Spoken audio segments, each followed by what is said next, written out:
In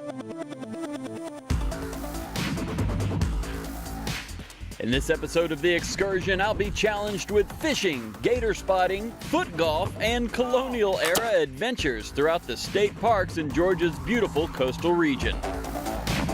And if I succeed in these Southeast Georgia adventures, I'll enjoy all of the amenities in one of the premier cottages here at Gordonia-Altamaha State Park. But if I fail, it's the crew that gets this Peach State special. Let's get started.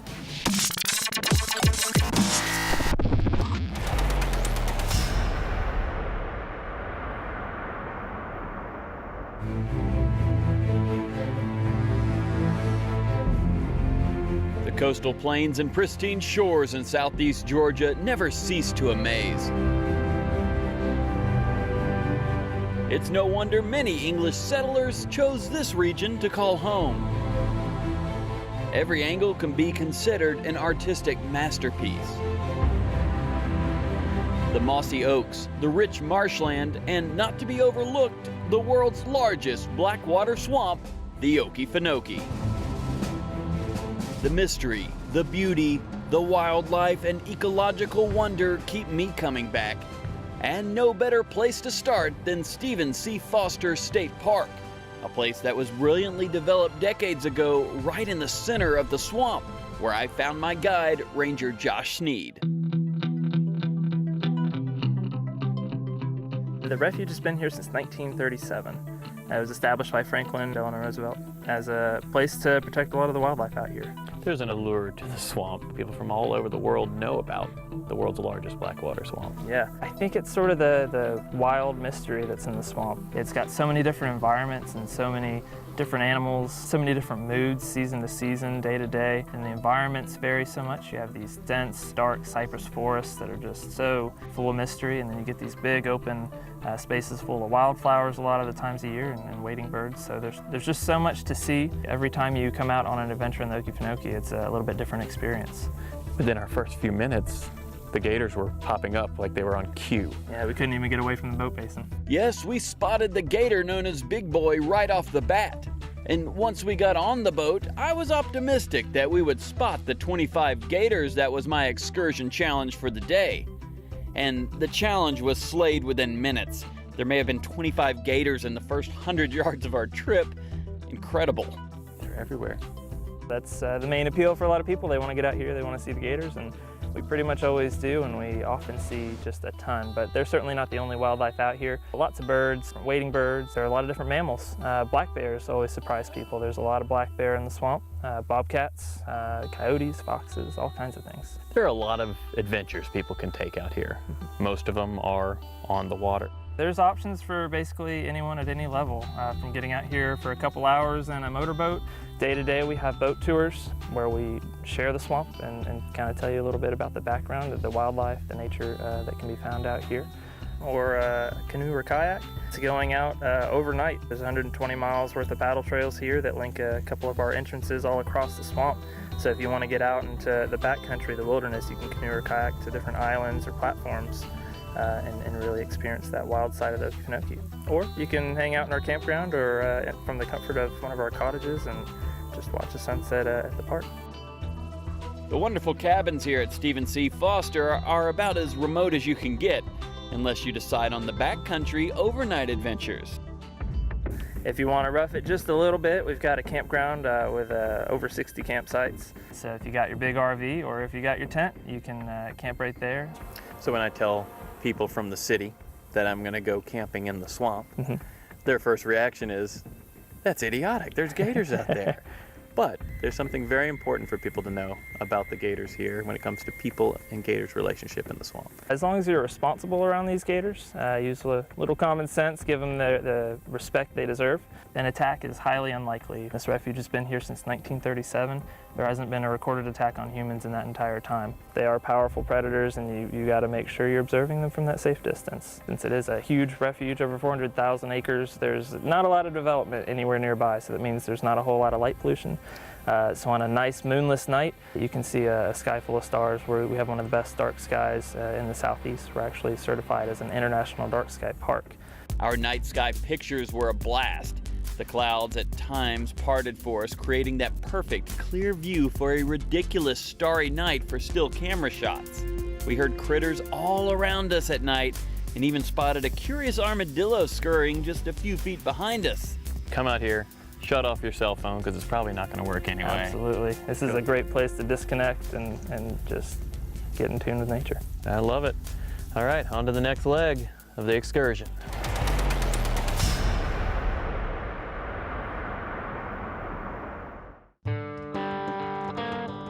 From the Okefenokee Swamp east to St. Mary's, Georgia, home to a stunning old state park located right on the bluffs of the Crooked River, fittingly named Crooked River State Park.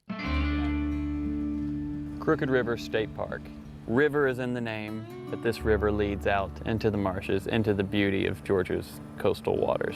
It's a park that's situated right along the border of Crooked River, which is a saltwater tidal river that comes from the Atlantic Ocean. In between some barrier islands, Cumberland Island, and then we're situated within some oak canopy and longleaf pine needle forests. 1939 is when the property was deeded over to the state, and then 1947 was when the park officially opened. There are a lot of things to do here. When I came here, of course, I thought about water activities. You can go fishing, kayaking, boating. We do have 2 john boats that are for rent. You can rent them by the hour for 4 hours or 8 hours.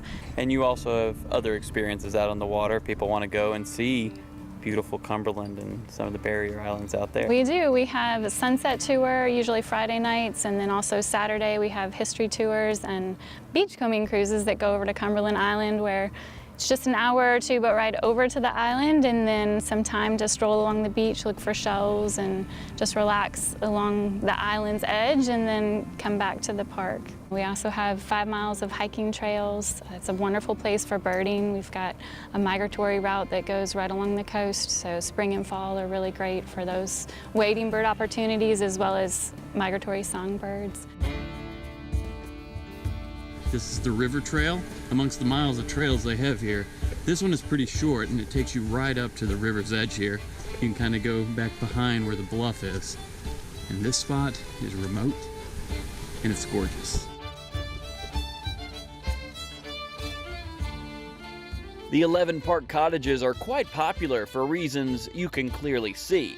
And they're just a short walk from the boat docks and the North Star Bait and Tackle Shop, where we met Jim, who took me out for a ride through these beautiful marshes. You worked at the nearby Navy base here, and you're still working in the same general area. You gotta love this area. Working at the park and going fishing, and look at my office, you know. Yeah, no kidding, no kidding. You can do anything you want out here. I mean, you can bring your boat or you can take the ferry over here to Cumberland, hike around all day. The park has 3 different kayak trails mapped out. And when people want to go fishing, they have some options. You got the bait shop right there. Right, yep. There's not any time of year out here that you can't catch fish. Yeah, well, we are going for the most challenging possible time Right now. Tell me about our conditions right now. Well, we're on the last of the outgoing tide on a new moon, so we have a negative low tide, and it's moving really fast. So it makes this situation that much more challenging. So we just need to catch a fish out here, don't That's we? all we're gonna do. I had a bite on my very first cast, but today the winds and tide were working against us. So even though I seemed to be leading towards a catchless afternoon, Jim had other plans. There's something on here. Oh yeah, all right. Feels like a trout. There you go, Jim. Feels like a trout, looks like a trout. Must be a trout. You got that yellow mouth. Yeah. Sea trout, that's a good one. That's a cooler fish, folks. Yeah.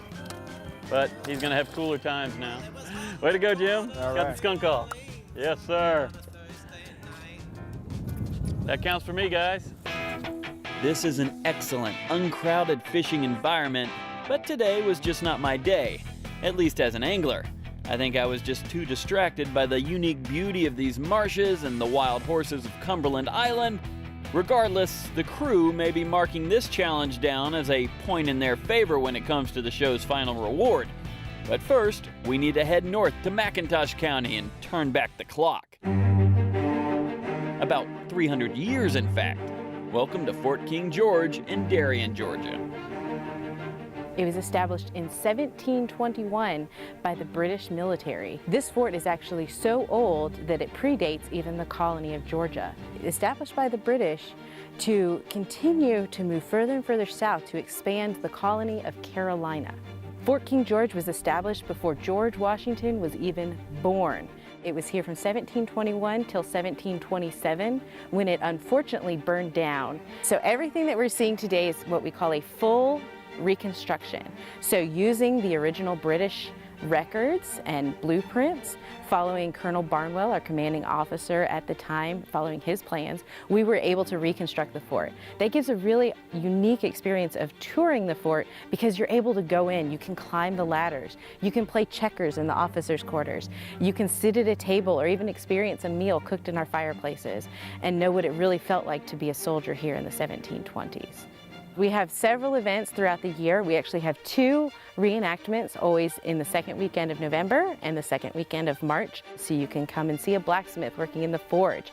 You can experience a cannon firing. If you were to come on a normal day, you can experience our self-guided tour, take a walk on the nature trail, and then we also have some recreational opportunities. We are nestled here in the Altamaha River Delta, so you can actually rent a canoe or kayak from us and go and experience it as the early scout boatmen would have in the 1720s. When we return, we make fire. Or at least we try.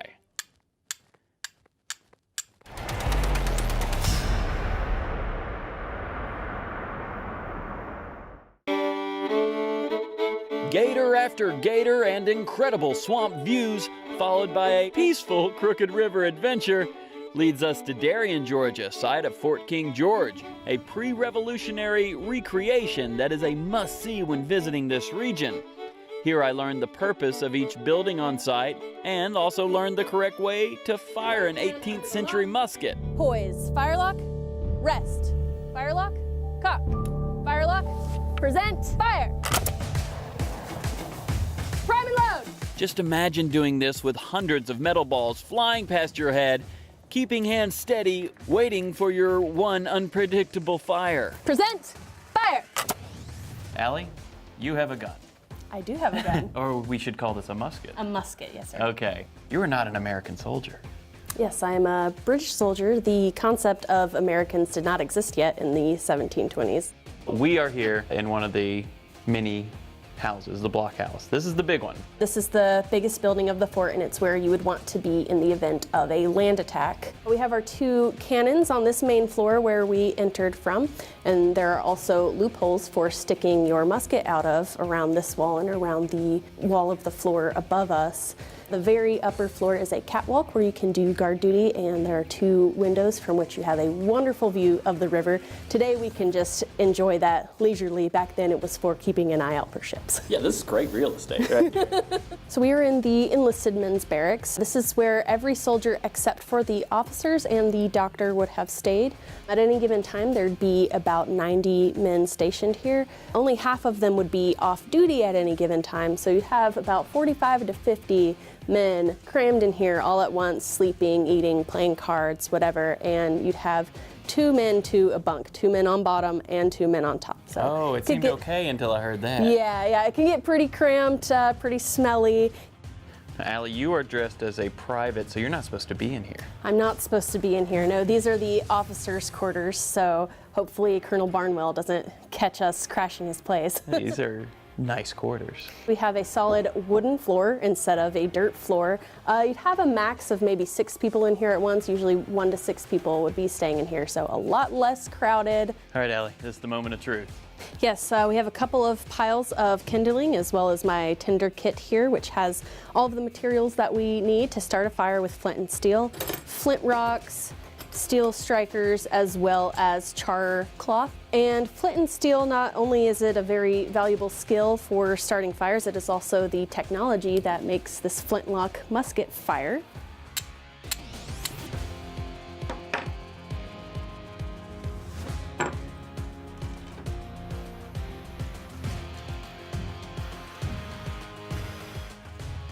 Fire.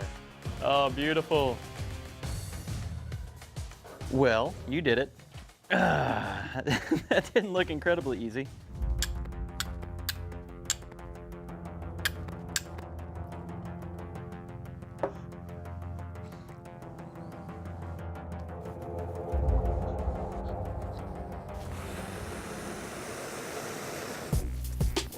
Yes, sir. Yeah. Man, I'm jealous. We You got got that fire. a lot faster than I did when I was learning. Oh, thank you. Thank you. I know you're just being kind, and that's crazy. As an Eagle Scout, I had to get this done. Challenge accepted. Challenge and accepted. completed. Challenge completed. Crew, go back to your barracks. I'm gonna enjoy my fire here in the officers' quarters.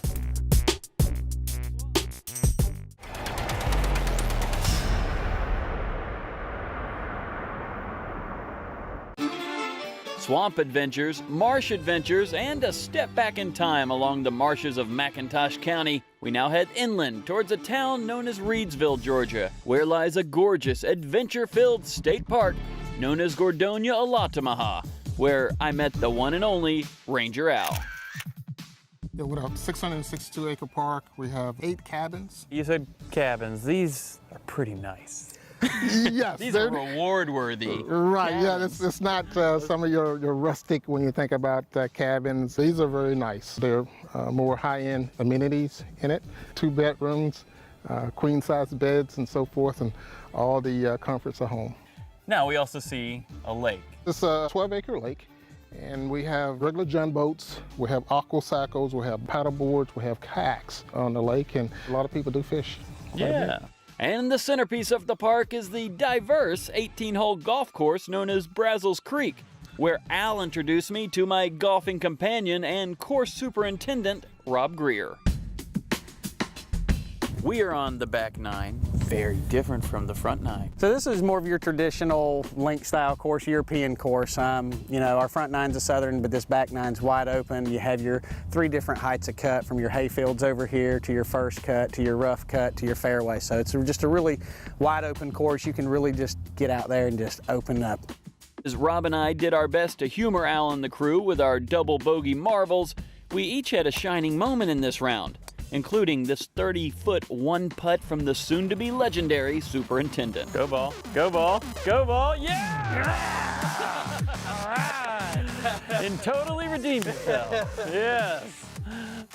This hole, number 1, is fantastic, but there's something here I don't recognize. There's orange with a, he doesn't have a golf club, does he? No, that is actually our tee markers for foot golf. And we Okay. are the first Georgia State Park to introduce foot golf. We actually maintain 18 holes of foot golf on 9 holes of golf, and it's an extra way for us to bring a whole different set of clientele to our golf course that would never step foot on the golf course to begin with. Now you got a different uniform you're wearing, right? Yes, so yeah, I'm going to be changing out of my golf attire. We have a foot golf club called Southeastern Georgia Foot Golf. And our first generation was known for its very vivid colors. So Okay. we maintain 3 sets of tees. We maintain these here with the professional set, which I'll be playing from today. Okay. Then we maintain that orange set, which was where you'll be playing from today. Fine. All right, let's do this, Let's buddy. do this. We'll get your challenge on the par 5. Yeah, there we go. If it just stays up there, I got a good second shot from there. Oh, nice, okay. There you go. That'll play nicely. Nice one.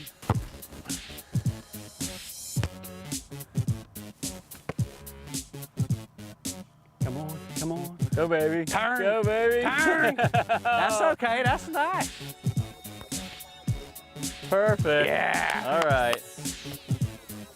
There it is. I just went for it. There it is. If I think about it too much, I'm gonna do something dumb. All right. Here's your challenge. Okay. So this was recommended by the senior champion 2 years running, Darren, Mr. Darren. He's a great guy, and he said that we should go with our off foot, which for me would be my left foot. Left-footed. I struggled enough with the right, but there has to be a challenge. There has to be a challenge. I would say just beat me left-footed. I'll still play from the black.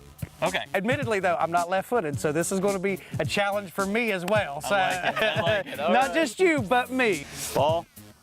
Let's do this. Let's do it. Oh, nice. Went with the toe. Up the hill. That'll play well. He's going for distance. Wow. Nice. Go, baby. Oh, Go, baby. go. Good job. You're right on the edge of the bunker.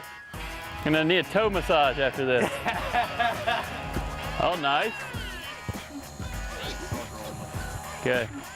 Oh my goodness. Oh! Get there. Sealing the No! No! Oh! Oh no! That's crazy! Oh yes! I'm sorry. Yes. There it is. Hey, the man, the myth, the legend. So lefty foot golf was apparently my thing. But being the only skunked angler in the Crooked River fishing boat earlier in this excursion may have cost me this excursion reward. That's a good one. An amazing dinner and evening in one of the beautifully furnished cottages located right on the golf course here at Gordonia-Olatumaha State Park, where Lex and Craig were preparing the evening's post-golf cuisine. We won the challenge, aka David Law. Yeah, I mean, didn't you catch a fish? Well, yeah, fish was on the boat, and then, you know, that's what happened. Oh, well, I guess this is your dinner. Bon appetit. I don't like this part of the show. There's different things we can Don't do. eat too much. That's how it works. Time to track down Ranger Al to see if any tent sites are still available.